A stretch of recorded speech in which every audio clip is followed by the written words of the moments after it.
Is Carlos Takam a worthy replacement to challenge for Anthony Joshua's World Heavyweight Championship? That's what we're talking about today. Anthony Joshua defends his title for the first time since beating Wladimir Klitschko in the super fight of the year. And we're talking about Carlos Takam being a late replacement after Kubrat Pulev has to pull out after a shoulder injury. Okay, so this fight's taking place on the 28th of October. And to be fair, I'm looking. The thing that strikes me initially is that it's not actually a bad card that's been put together by Eddie Hearn. We spoke about it when we were talking about the Klitschko and Anthony Joshua fight, the super fight at Wembley Stadium, and we were saying that the undercard was horrific. It was an absolute disgrace what he'd put together. Some real one-sided fights, boring fights. And really the only fight that I was looking forward to on the undercard was Lawrence Okolie, and he actually ended up being pulled from the card because some of these ridiculous fights that were expected to be so one-sided actually went the distance. Absolutely incredible. But as I say, in this card, which is taking place in Cardiff, we've actually got a few okay undercard fights. We've got Dillian Whyte fighting against Robert Helenius. We've got Leroy Thomas against David Allen. We've got Yafai in a WBA Super Flyweight Championship fight. And we've got some of these young guns, Cordina, Okolie, fighting. So it should build up to be quite a decent little card, and one that I would be excited to watch. Okay, but we're talking here about the main event, Anthony Joshua versus Carlos Takam. Now, as I say, Anthony Joshua, he's got a record of 19-0, all by stoppage. Last time out, he went 11 rounds with Wladimir Klitschko. He got the stoppage, just like I predicted. But we learned quite a bit about Anthony Joshua. We learned that he does have a chin. We learned that he got someone in trouble and he wasn't capable of taking him out straight away for the first time in his career, and how he dealt with that. We learned that he got knocked down himself, managed to get up and still grind out a stoppage victory against one of the greatest of all time. Okay, so it was really the first time that we genuinely learned anything about Anthony Joshua, because in these previous fights we really learned nothing apart from the fact that he has immense superpower, immense knockout power. And also the only thing that I have really taken from the Anthony Joshua fight today was that you can get under his skin when you make him emotional, and that's what happened in the Dillian Whyte fight. Got him emotional, got a little bit hot under the collar, and for a brief period everyone was like, wow, this journey is getting it's getting whatever the word is, it's getting it's running off the track. So whatever word my brain is trying to identify there. Okay, but he managed to get it back on track and take Dillian Whyte out. He then went on and fought really, really poor opposition in Charles Martin, Dominic Brazil, and Eric Molina. I mean, very, very low quality opposition there. Okay, for someone who was in world championship fights. Okay, and it wasn't until we went to Wladimir Klitschko, and as I say, we really learned a lot about what Anthony Joshua is all about, and you can see that there has been significant improvement. He's still a little bit stiff, movement's not ideal, but then it's never going to be there with him. It's all about the strengths that he has. Okay, he has knockout power like no one, size and strength, and it's going to take some beating to actually beat him. Okay, so let's talk about Carlos Takam, who's the late replacement following the Kubrat Pulev pulling out of this fight through injury. He was injured, and I was reading earlier that he said that he could have gone through, got the payday, but he didn't feel that it was appropriate. He wanted to give himself the best possible opportunity of winning. And I think it must have been a big decision for Kubrat Pulev to make, because in the last couple of years, he's literally been fighting nobodies.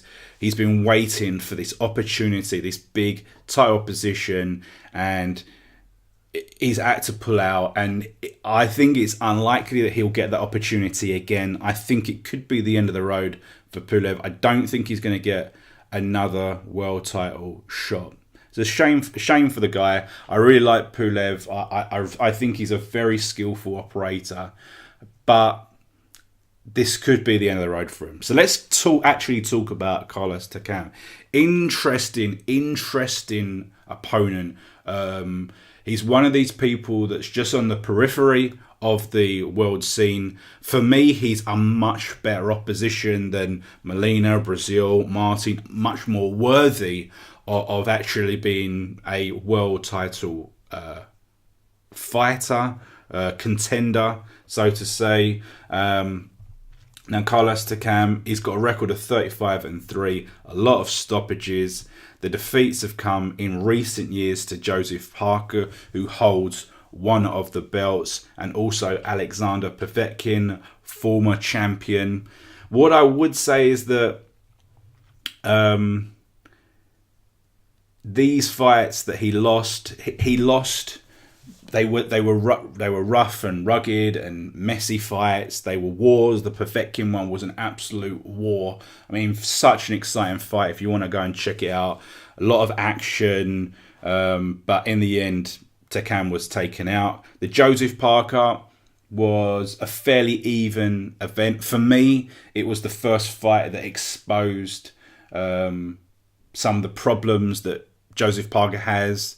For me, I don't think Joseph Parker is the real deal, like a lot of people say, and I think this fight really showed it up. And then you watch some of the other Joseph Parker fights, when he went in with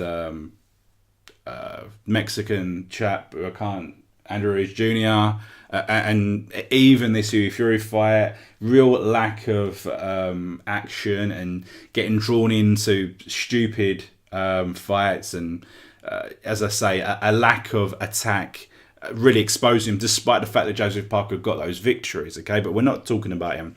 But in the Joseph Parker and Takam fight, it was a close fight for me. I scored it a draw.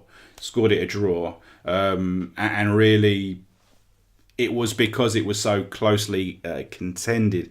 Now, we're going to see a significant size differential here. Carlos Takam's about 6'1", and we know that Anthony Joshua is what, 6'6", okay? So there's going to be a size differential. There's probably not going to be a weight differential or even a reach differential, but there is going to be that size difference, okay? Now, Carlos Takam has fought against bigger opposition, and he has got results. He's got a stoppage victory over Michael Browne, and also he got a victory over, where was it? Tony Thompson. So again, another bigger guy. But again, these were messy fights. They were both in the pocket, up against each other, and realistically, both fights Takam wore down his opponent and dominated it in that fashion. Is that going to be the case against Anthony Joshua? Is Anthony Joshua going to be drawn into that sort of messy fighting at close quarters? I think highly, highly unlikely. Anthony Joshua is going to want to fight his game. He's going to want to fight it at distance. And he's going to be hitting Carlos Takam with power that, let's be honest, Carlos Takam has not tasted, particularly for many a year, and I'm talking about many years. He might have felt some power against Povetkin, but we're talking about Anthony Joshua power. I think it's going to be an interesting fight, but realistically, do I see Carlos Takam beating Anthony Joshua? No. This is a late replacement. I believe that Carlos Takam has been on standby just in case. So maybe he did have a training camp and they would have been announcing an opponent after the Anthony Joshua fight for him. But this is whatever would have happened, he never would have been fighting someone at the level of Anthony Joshua. So it'll be interesting to see how he performs, the sort of condition he's in. I'm sure physically he's going to be in amazing condition because Takam always comes in phenomenal condition. He has great knockout power himself, but whether he can detonate that on Anthony Joshua, we saw Anthony Joshua get dropped against Klitschko, we saw him get up, we saw him also take a couple of very, very good shots from Klitschko, and we know the sort of power that Klitschko is packing, okay? So I think my prediction for this fight is that Anthony Joshua will win, and Anthony Joshua will win through stoppage. For me, I'm going to make the prediction that Anthony Joshua is going to win by stoppage in round 4. Okay, so that's my prediction. If you like what you see, remember to hit that thumbs up button, and also hit me up with comments. Hit me up in the comments. Let me know your predictions. Is this a worthy replacement, a worthy late replacement for Kubrat Pulev? Is Pulev going to get another opportunity? And remember, hit that subscribe button. And if you do, also hit me up in the comments box and let me know that you did hit the subscribe button, and we'll start the conversation, and then we'll see you in the next video. See you later.